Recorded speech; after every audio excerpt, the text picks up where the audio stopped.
Tahimik ang bayan ng San Marcelino sa araw. Ngunit tuwing gabi, nilalamon ito ng takot.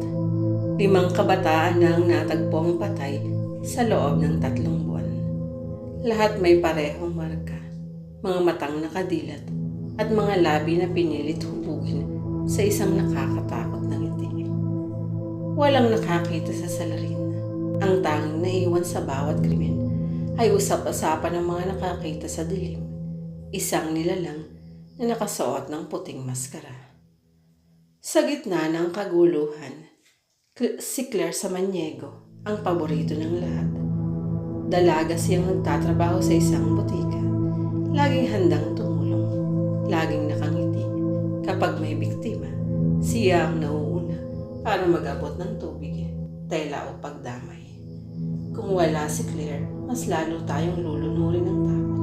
Ang sabi ng kapitbahay. Ngumiti lamang siya, mahinhin, habang pinupunasan ng luha ng isa pang pamilya ng biktima.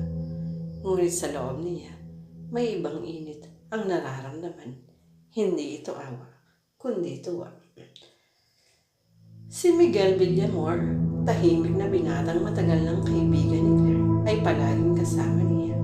Siya ang tagahatid, tagasundo, at palaging nag-aalala para sa kanya.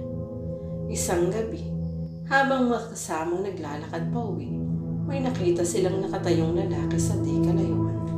Nakatitig, hindi gumagalaw, nakasuot ng puting maskara. Claire, tumakbo tayo, ang bulong ni Miguel. Nagmamadali silang umuwi, halos mabaliw sa kaba. Kinabukasan, isang bangkay na naman ang natagpuan, malapit sa lugar na dinaanan nila. At gaya ng inaasahan, si Miguel ang pinag-isipang salarin. Laging nasa paligid, bulong ng ilan. Napakatahimik, baka siyang may sala. Tahimik lang si Claire, tinitigan ng kaibigan at ngumiti. Isang gabi, bumaba si Claire sa lumang lagusan sa likod ng kanilang bahay. Sa ilalim may nakatagong mundo na siya lamang ang nakakaalam. Dose-dose ng maskarang nakasabit sa dingding. May nakangiti, may umiiyak, may walang emosyon. Sa gitna ng mesa, nakahilera ang mga litrato ng mga biktima. At sa dulo ng hilera, naroon ang litrato ni Miguel. Kinabukasan, magkasama silang naglakad sa plaza. Alam mo, Claire, ang bulong ni Miguel, ikaw lang natitirang normal dito. Lahat sila takot, pero ikaw matatag pa rin. Ngumiti si Claire. Baka masyado lang akong sanay. Walang nakapansin sa kakaibang kislap sa kanyang mga mata. Dumating ang gabi. Sa kanyang silid, tumingin si Claire sa salamin.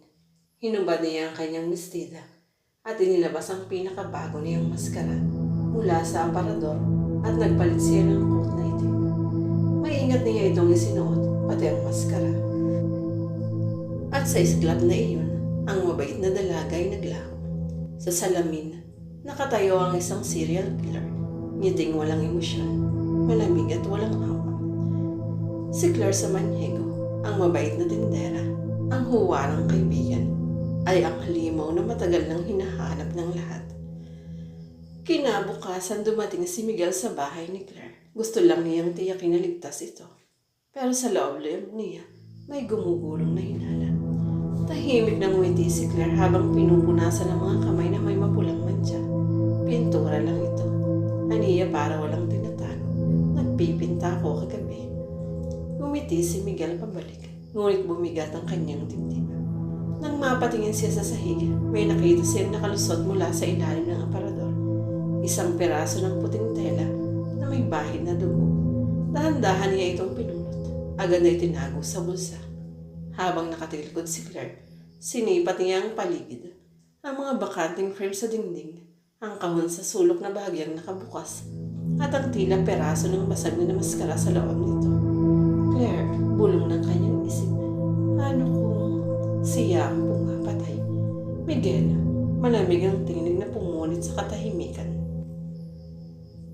Paglingon niya, nakita niyang hawak na ni Claire ang isang maskara, nakatakip sa kalahati ng kanyang mukha. Ang mga mata nito'y kumikislap sa ilalim ng liwanag ng bumilya. Hindi lahat ng ngiti, ay para sa iyo. Nanigas si Miguel. Pinisil ang tela sa kanyang bulsa, ang tanging patunay sa kanyang hinala. Ngunit bago pa siya makagalaw, dahan-dahan nang nagsara ang pinto. Sa labas unti-unting nilamon ang dilim ang buong kalye. Walang nakarinig ng